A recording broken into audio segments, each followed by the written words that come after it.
traffic volumes at this hour peaking at over 1,500 vehicles an hour. It's at the Phumlani Toll Plaza north of Pretoria.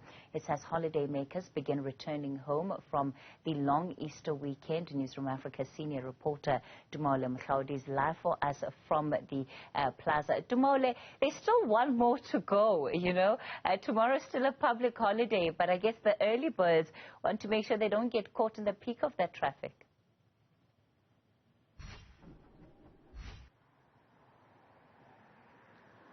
Well, certainly, Kathy. The early birds are seeming to heed a call that was made by Gauteng traffic officials to come home early if they can to avoid last-minute rush, and because of the weather as well, being urged to take it easy on the roads to ensure that we don't see the carnage that is usually associated with this time of year. But I can tell you that here at the Phumlani Toll Plaza, certainly traffic volumes are increasing on the southward direction, and as of 3 o'clock this afternoon, we were looking at about 1,530 vehicles per hour going southbound as opposed to 433. Those trends continue at this hour. We are now looking at just over 1,600 vehicles per hour going southward coming from Limpopo. So it would certainly indicate that motorists are heeding that call. And earlier I spoke to the Gauteng Provincial Department of Traffic to get an overview. Obed Sibanda had this to say about what is going on in the roads. Traffic volumes are very, very low. Reason is the dust has settled. People have reached different destinations for their Easter, vacations. We expecting in the next 18-24 hours traffic to pick up, patterns to change, traffic volumes to be up. For now, it is quiet. You can look where we are, Grasme N1. You counting less than 100 motor vehicles per hour. The same on the N3, the same on the N4. The same on the N12. However, from tomorrow, the same freeways will be carrying more than 2,000, 2,005 motor vehicles per hour. The N3 this time is down. I believe, or we believe, is due to disaster. Not number of motor vehicles were seen driving down to KZN. We were counting around 800, 900 motor vehicles per hour. It's unusual. Normal would count 2,000 to 3,000 motor vehicles per hour.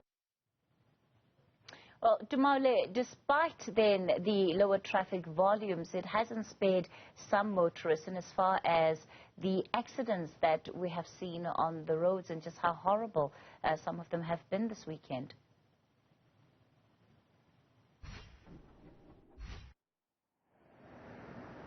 Well, certainly, Kathy, and some motorists have also been, erring on the side of illegality. Unfortunately, what Mr. Sibasa also told me earlier was that a motorist was arrested, a driver on the roads here in Gauteng, with 4 times over the legal limit of the alcohol in the blood level.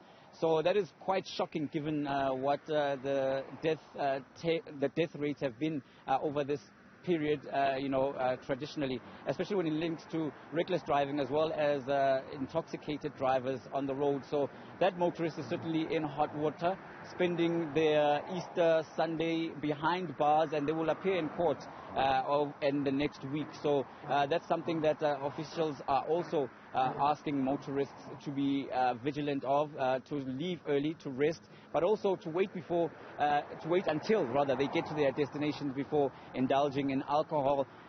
So certainly they are out in full force as well, I can tell you, in terms of the police visibility. Even here, just off shot, you could see the police lights. They are stopping vehicles, focusing mainly on vehicles that seem to be overloaded, Kathy.